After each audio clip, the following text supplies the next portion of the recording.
Hello అండి, ఈ టేప్తో ఇప్పటివరకు ఎవరు చేయని ఒక మంచి డిఐవై చేసి చూపిస్తాను. చేసుకోవడం చాలా అంటే చాలా ఈజీ. ముందుగా ఏదైనా ఒక కార్డ్బోర్డు ఇలా చిన్న చిన్న స్క్వేర్స్ కట్ చేసుకోవాలి. తర్వాత ఈ టేప్ ఉంది కదా, దీన్ని ఇలా ఓపెన్ చేసుకొని కట్ చేసి పెట్టుకున్న ఈ స్క్వేర్ షేప్స్ ఉన్నాయి కదా, వాటిని ఇక్కడ చూపిస్తున్నట్టు ఇలా అంటించేసుకోవాలి రెండింటిని కూడా. తర్వాత ఈ టేప్ ని కట్ చేసేసుకొని అంటించుకున్న ఈ స్క్వేర్స్ ఉన్నాయి కదా, వాటికి చుట్టూ కొంచెం టేప్ ఉండేలా వదిలేసి కట్ చేసుకోవాలి మిగతాది మొత్తం. చూడండి, ఈ విధంగా కట్ చేసుకున్న తర్వాత ఎక్స్ట్రాగా ఉంచుకున్న ఈ టేప్ ని ఇలా లోపలికి ఫోల్డ్ చేసేసుకోవాలి. ఇంకొక దానికి కూడా సేమ్ ఇలానే చేసేసుకుంటే నీట్ గా కనిపిస్తాయి. తర్వాత స్టోన్ చైన్ తీసుకున్నాను. గమ్ తీసుకొని ఇక్కడ నేను చూపిస్తున్నట్టు 4 సైడ్స్ కూడా ఇలా కార్నర్ లో గమ్ అప్లై చేసుకోవాలన్నమాట.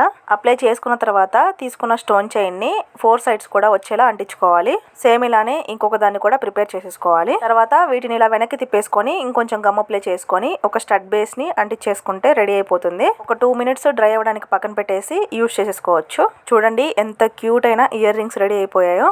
వీటిని టేప్ తో చేసామంటే ఎవరైనా నమ్ముతారా? చాలా అంటే చాలా క్యూట్ గా ఉన్నాయి పెట్టుకుంటే. నేను వీడియోలో యూజ్ చేసిన గమ్ కానీ స్టోన్ చైన్ కానీ రా మెటీరియల్ కావాలి అనుకుంటే మన దగ్గర అవైలబుల్ గా ఉంది. బిగినర్స్ కి కూడా మంచి కాంబోస్ ఉన్నాయి. ఆఫర్ కూడా ఇంకా కొన్ని డేసే ఉంది. కావాలి అనుకుంటే పైన కనిపిస్తున్న వాట్సాప్ నెంబర్ కి మెసేజ్ చేసేయండి. ఈ ఐడియా నచ్చితే ఒక లైక్ చేసి ఛానల్ ని సబ్స్క్రైబ్ చేసుకోండి. బాయ్.